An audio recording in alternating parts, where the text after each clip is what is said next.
Chào các bạn đã quay lại với kênh Cô Ba Bình Dương. Món đậu đũa xào dân dã đã quá quen thuộc.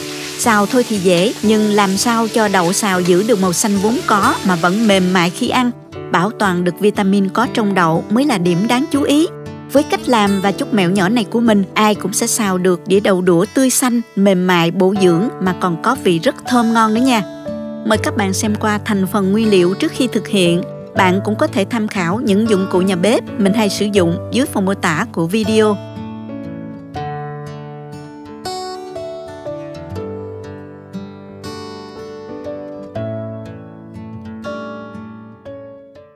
Hôm nay mình ra vườn hái đậu đũa nè. Đậu này nhà trồng nè các bạn. Trái nhiều chưa nè. Mình hái vô để làm món ăn nha.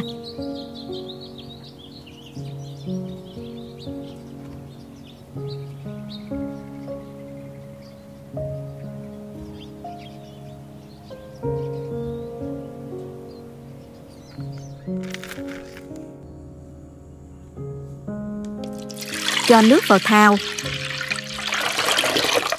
Cho một muỗng cà phê muối khuấy tan.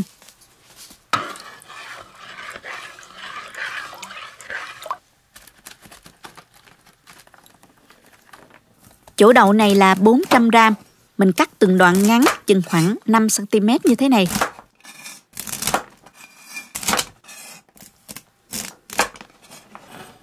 Sau đó rồi mình cho hết đậu vào rửa ha.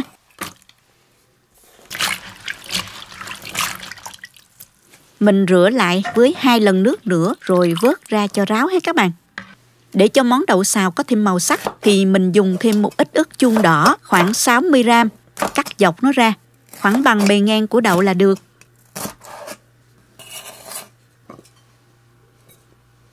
Hành tím thì mình cắt nhỏ ra như thế này.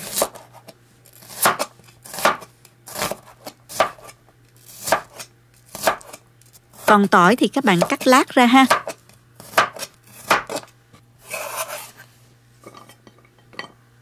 Để cho món xào được ngon hơn đó thì mình dùng thêm 150 g thịt vai. Các bạn thay thế bằng thịt ba rọi cũng được. Thịt phải có mỡ nhiều một chút mới ngon nha. Tuy nhiên các bạn nào không thích ăn mỡ thì mình thay thế bằng dầu để xào cũng được. Trước khi xào thì các bạn cho vào một muỗng canh dầu. Xóc đều lên cho đậu áo bên ngoài một lớp dầu như thế này. Lớp dầu này sẽ giúp đậu chín và giữ được màu xanh. Mình cho đậu vào sửng. Khi nước sôi thì mình đặt sửng vào hấp với lửa trung bình. Các bạn hấp thời gian 2 phút rưỡi ha. Không nên hấp quá lâu, đậu sẽ không ngon nha các bạn. Trong khi chờ đậu chín á, thì mình pha sốt xào gồm có 1 muỗng canh nước tương, 1 muỗng canh dầu hào, 1 muỗng cà phê bột nêm, nửa muỗng canh đường, 1/3 muỗng cà phê bột ngọt, 1/3 muỗng cà phê tiêu. Khuấy đều lên cho tan gia vị.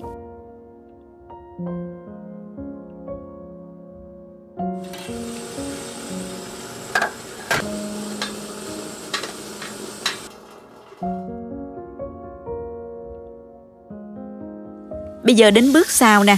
Cho vào chảo phần thịt vai lúc nãy, cháy cho thịt ra mỡ và vàng xém cạnh ha.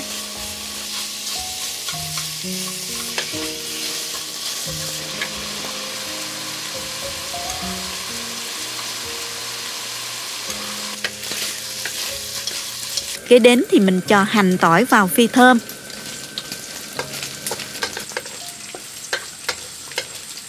Tiếp tục cho ớt chuông vào, tăng lửa lớn, mình xào trong 30 giây. Sau đó cho đậu đã hấp vào. Mình đảo đều trong 1 phút và mình nêm sốt đã pha sẵn vào. Đảo đều khoảng 1 phút nữa cho đậu nó thấm sốt nha.